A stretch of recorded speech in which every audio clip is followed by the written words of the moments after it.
यासोबत बाकीही आपण जी महत्त्वाची त्या ठिकाणी रस्ते आहेत त्या रस्त्यांचा एक कार्यक्रम हा आपण घोषित केला आहे। मेट्रोच्या संदर्भातली सगळी माहिती दिलेली आहे आणि महाराष्ट्रातले सगळे रस्ते चांगले व्हावे याकरता आपण एक कार्यक्रम हातामध्ये घेतला आहे। उद्योगांच्या संदर्भात देखील सगळी माहिती आपल्याला दिलेली आहे। एक महत्त्वाची चा प्रयत्न आपला आहे की महाराष्ट्रामध्ये जर आपल्याला 33% वनाच्छादन तयार करायचं असेल, जो आपण असं म्हणतो की सस्टेनेबिलिटी करता 33% वनाच्छादन असलं पाहिजे। आज महाराष्ट्रामध्ये 21 ते 23% ते आहे आणि ते जर करायचं असेल तर आपल्याकडे वन आणि वनेतर वृक्ष जे आहेत याची संख्या जवळपास 225 कोटींनी वाढवावी लागेल आणि म्हणून आपण 300 कोटी वृक्षारोपणाचा एक कार्यक्रम हातामध्ये घेतलेला आहे। पुढच्या 7 वर्षात आपण हा कार्यक्रम पूर्ण करू, पण हा कार्यक्रम आखत असताना त्यातनं रोजगार निर्मिती पण झाली पाहिजे, पर्यावरणाचाही नीट त्याच्यात समतोल राहिला पाहिजे। याकरता अतिशय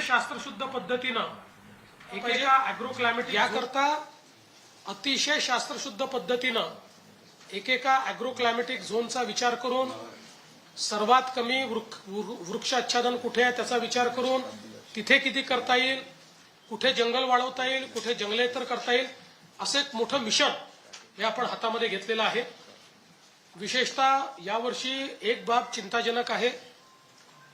अनेक आता हवामान अंदाज असं सांगतायत की अल निनोचं वर्ष असेल, त्यामुळे दुष्काळ सदृश परिस्थिती तयार होईल आणि यावर्षी पाऊस कमी पडेल अशा प्रकारचा अंदाज आहे। त्या दृष्टीनेही आतापासून तयारी करून या आपत्तीचं जेवढं जास्तीत जास्त सौम्यीकरण करता येईल, आपत्ती तर काही टाळता येणार नाही पण त्याचं सौम्यीकरण कसं करता येईल, मग वैरण विकास असेल, पिण्याचं पाणी राखून ठेवणं असेल, जलसंधारणाचं काम असेल, ही सर्व कामं आपण त्या ठिकाणी हातामध्ये घेणार आहोत।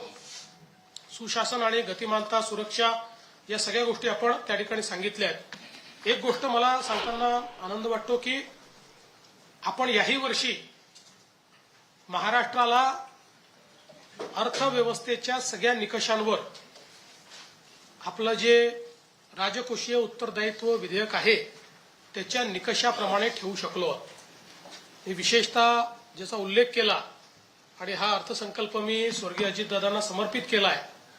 अजितदादांनी सातत्याने ही जी काही आर्थिक शिस्त आहे ती पाळली आहे आणि त्याचा देखील आपल्याला मोठा फायदा झालेला आहे आणि म्हणून नियमानुसार 3% आत फिस्कल डेफिसिट असलं पाहिजे।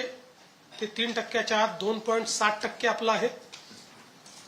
आपलं जे रेव्हेन्यू डेफिसिट आहे, महसुली तूट, ती 1% आत असली पाहिजे, ती 1% आत आपण ठेवलेली आहे। त्यामुळे या दोन्ही मानकांवर आणि आपलं जे कर्ज आहे ते 25% आत असलं पाहिजे, तेही 18.5% आपण ठेवलेलं आहे आणि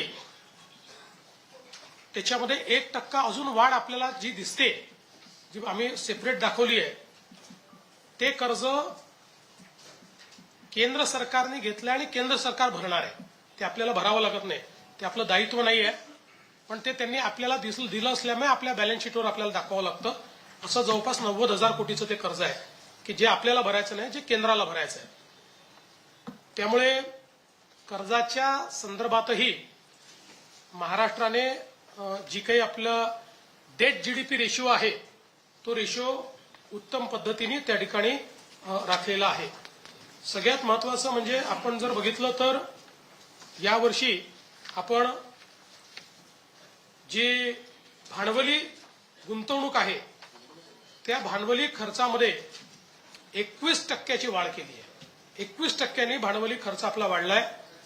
93,000 कोटीवरनं 1,12,000 कोटीपर्यंत आपला हा गेलेला आहे आणि ही वाढ याकरता महत्वाची आहे की खूप काळ आपण 30,000 ते 40,000 कोटी रुपये भांडवली खर्च करत होतो, तो मागच्या काळात वाढवत 75,000 कोटी रुपयांपर्यंत नेला, 90,000 कोटी रुपयापर्यंत नेला आणि आता 1,00,000 कोटीच्या पलीकडे भांडवली खर्च नेण्यात आपल्याला यश मिळालेलं आहे. आपल्याला कल्पना आहे की आपल्या अर्थव्यवस्थेचा विकासाचा दर देखील केंद्र सरकारपेक्षा यावर्षी जास्त आहे. केंद्रीय अर्थव्यवस्था 7.3% वाढली आहे. आपली 7.9% त्या ठिकाणी वाढली आणि आपला नॉमिनल ग्रोथ रेट हा तर 10% वर त्या ठिकाणी पाहायला मिळतो आहे. विशेषतः आपण याहीपेक्षा जास्त आपला ग्रोथ रेट राहिला असता, पण कृषीच्या संकटामुळे पावसामुळे भरपूर पाऊस पडला, त्यामुळे कृषीचा जो आपला विकास दर आहे तो कमी झाल्यामुळे तो 7-8% अपेक्षित होता, तो 3-3.5% झाल्यामुळे त्याचा एक थोडासा फटका हा आपल्यावर पडलेला आहे. एक गोष्ट मला आपल्या लक्षात आणून द्यायची आहे, सहज एक स्टॅटिस्टिक्स म्हणून सांगतो की आता जी आपली अर्थव्यवस्था आहे ही $566 बिलियन म्हणजे 51 लाख कोटी रुपयाची आपली अर्थव्यवस्था आहे. आणि आपण जर जगात विचार केला तर जगाच्या देशांमध्ये फक्त 29 देश महाराष्ट्रापेक्षा जास्त मोठी अर्थव्यवस्थेचे आहेत. आता महाराष्ट्राची अर्थव्यवस्था Austria, Thailand, Norway, Philippines, Vietnam, Bangladesh यांच्यापेक्षा मोठी झालेली आहे. म्हणजे आपण राष्ट्रात महाराष्ट्र आहोत, पण महाराष्ट्र जर हे राष्ट्र राहिलं असतं तर जगाच्या अर्थव्यवस्थेतली 30वी अर्थव्यवस्था ही महाराष्ट्र राहिलं असतं. आणि मला हा विश्वास आहे की याच गतीनं आपण वाढत राहिलो तर देशातली पहिली $1 ट्रिलियन अर्थव्यवस्था ही महाराष्ट्र बनेल. त्याकडे आपली वाटचाल चांगल्या पद्धतीने चाललेली आहे. खरं आहे की स्ट्रेस पुष्कळ आहेत, पण आम्ही तरी हा निर्णय घेतला कुठल्या योजना बंद करायच्या नाहीत. उलट वेगवेगळ्या पद्धतीनं साधन संपत्ती त्या ठिकाणी एकत्रित करून भांडवली गुंतवणूक ही वाढवत न्यायची, कारण त्यातनं आपली क्षमता निर्माण होते. ती क्षमता निर्माण करण्याचं काम या अर्थसंकल्पाच्या माध्यमातून आम्ही केलेलं आहे. आणि हा अर्थसंकल्प तयार करताना आमच्या अर्थ विभागाचे अधिकाऱ्यांसोबतच दोन्ही माननीय उपमुख्यमंत्र्यांची मला फार मदत झाली. आमच्या राज्यमंत्र्यांनी देखील त्या संदर्भात अतिशय महत्वाची भूमिका त्या ठिकाणी केली. आणि म्हणून मी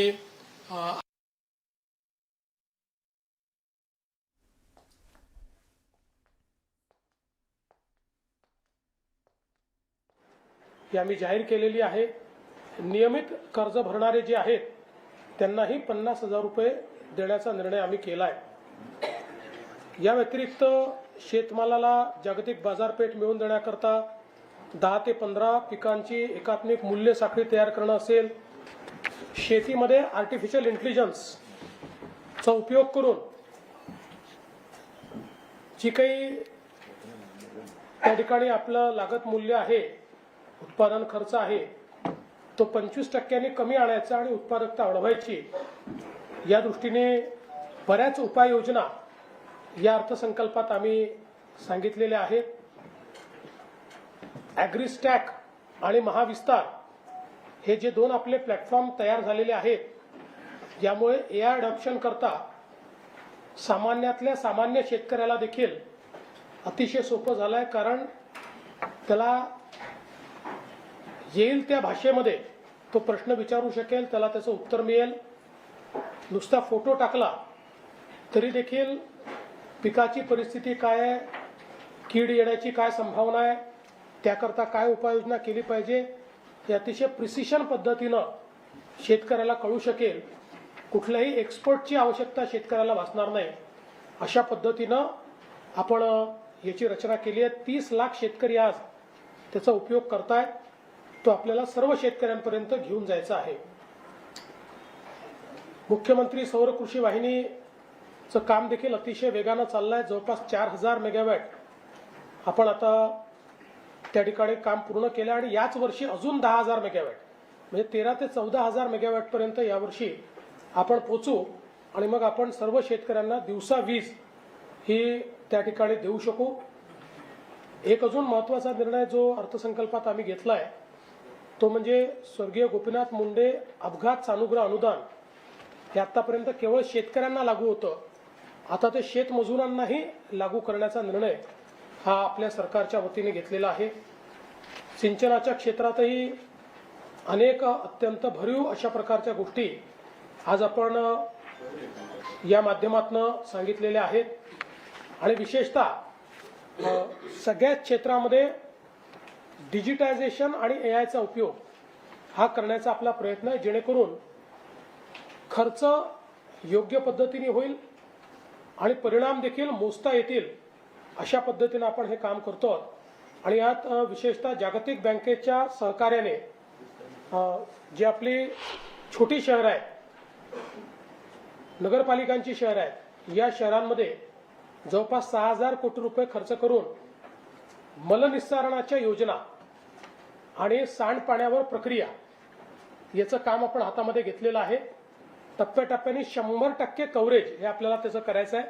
त्याची योजना आपण जाहीर केलेली आहे आणि त्यासोबत इतर नदीजोड प्रकल्पांच्या सोबत सगळ्यात महत्त्वाचा जो काही आपण या ठिकाणी सांगली कोल्हापूरचा जो प्रकल्प केला आहे त्या दोन्ही शहरातले पुराची समस्या तर समाप्त होईलच, पण हे सगळं पुराचं पाणी पश्चिम महाराष्ट्र आणि मराठवाड्यातल्या दुष्काळी भागाकडे आपण वळवतो आहोत. त्याकरता आपल्याला जागतिक बँकेने पैसे दिलेले आहेत.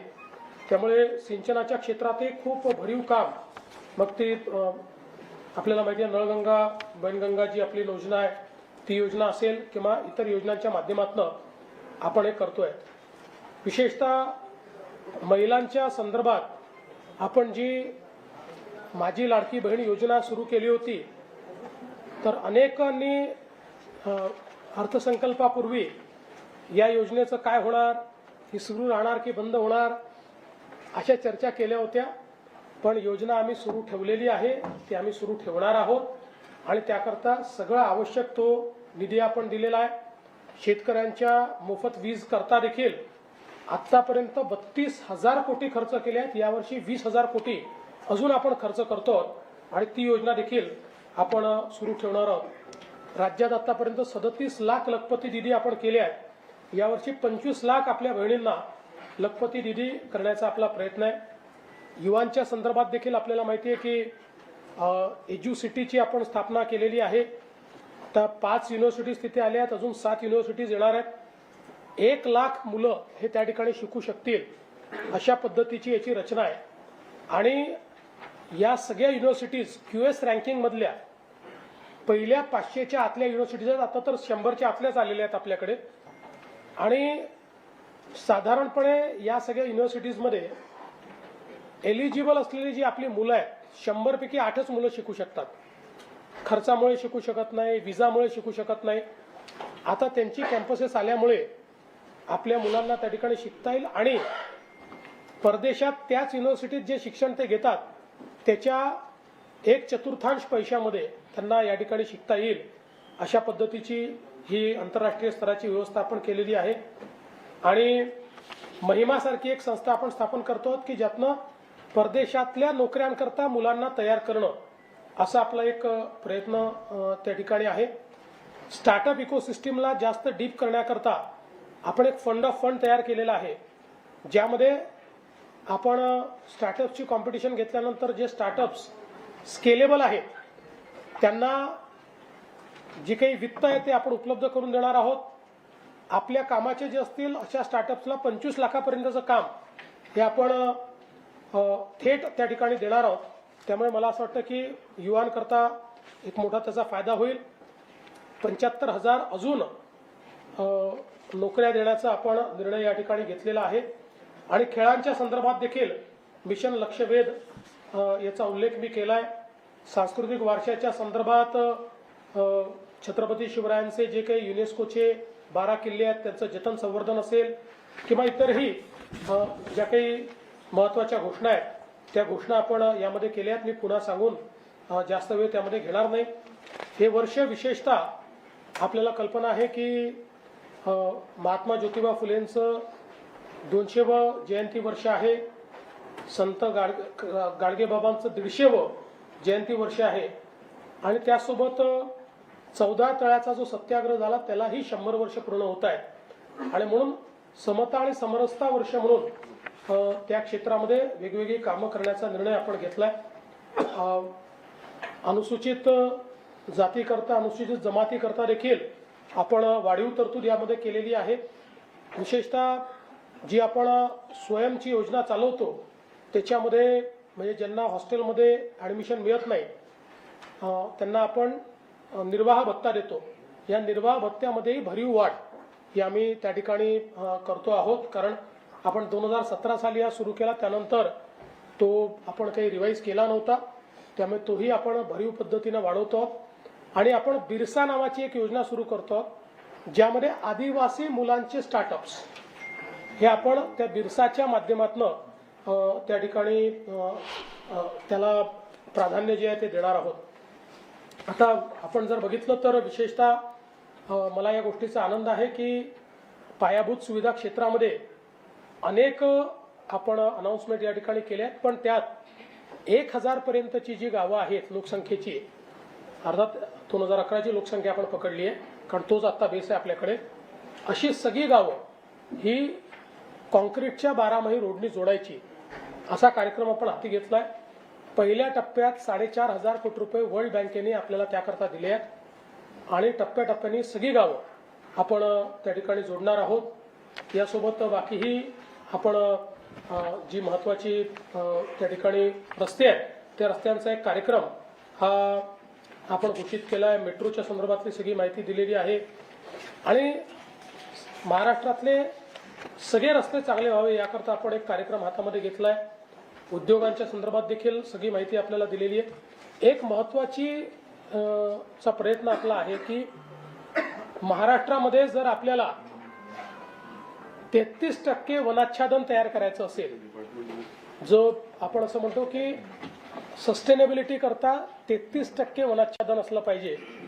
आज महाराष्ट्रामध्ये 21 ते 23% ते आहे आणि ते जर करायचं असेल तर आपल्याकडे वन आणि वनेतर वृक्ष जे आहेत याची संख्या जवळपास 225 कोटींनी वाढवावी लागेल आणि म्हणून आपण 300 कोटी वृक्षारोपणाचा एक कार्यक्रम हातामध्ये घेतलेला आहे। पुढच्या 7 वर्षात आपण हा कार्यक्रम पूर्ण करू, पण हा कार्यक्रम आखत असताना त्यातनं रोजगार निर्मिती पण झाली पाहिजे, पर्यावरणाचाही नीट त्याच्यात समतोल राहिला पाहिजे। याकरता अतिशय शास्त्रशुद्ध पद्धतीनं एकेका ॲग्रो क्लायमॅटिक झोनचा विचार करून सर्वात कमी वृक्षाच्छादन कुठे आहे त्याचा विचार करून तिथे किती करता येईल, कुठे जंगल वाढवता येईल, कुठे जंगलेतर करता येईल, असं एक मोठं मिशन हे आपण हातामध्ये घेतलेलं आहे। विशेषतः यावर्षी एक बाब चिंताजनक आहे। अनेक आता हवामान अंदाज असं सांगतायत की अल निनोचं वर्ष असेल, त्यामुळे दुष्काळ सदृश्य परिस्थिती तयार होईल आणि यावर्षी पाऊस कमी पडेल अशा प्रकारचा अंदाज आहे। त्या दृष्टीनेही आत्तापासून तयारी करून या आपत्तीचं जेवढं जास्तीत जास्त सौम्यीकरण करता येईल, आपत्ती तर काही टाळता येणार नाही पण त्याचं सौम्यीकरण कसं करता येईल, मग वैरण विकास असेल, पिण्याचं पाणी राखून ठेवणं असेल, जलसंधारणाचं काम असेल, ही सर्व कामं आपण त्या ठिकाणी हातामध्ये घेणार आहोत। सुशासन आणि गतिमानता, सुरक्षा या सगळ्या गोष्टी आपण त्या ठिकाणी सांगितल्या आहेत। एक गोष्ट मला सांगताना आनंद वाटतो की आपण याही वर्षी महाराष्ट्राला अर्थव्यवस्थेच्या सगळ्या निकषांवर आपलं जे राजकोषीय उत्तरदायित्व विधेयक आहे त्याच्या निकषाप्रमाणे ठेवू शकलो। मी विशेषतः ज्याचा उल्लेख केला आणि हा अर्थसंकल्प मी स्वर्गीय अजितदादांना समर्पित केला आहे। अजितदादांनी सातत्याने ही जी काही आर्थिक शिस्त आहे ती पाळली आहे आणि त्याचा देखील आपल्याला मोठा फायदा झालेला आहे आणि म्हणून नियमानुसार 3% आत फिस्कल डेफिसिट असलं पाहिजे। ते 3% आत 2.7% आपलं आहे। आपलं जे रेव्हेन्यू डेफिसिट आहे, महसुली तूट, ती 1% आत असली पाहिजे, ती 1% आत आपण ठेवलेली आहे।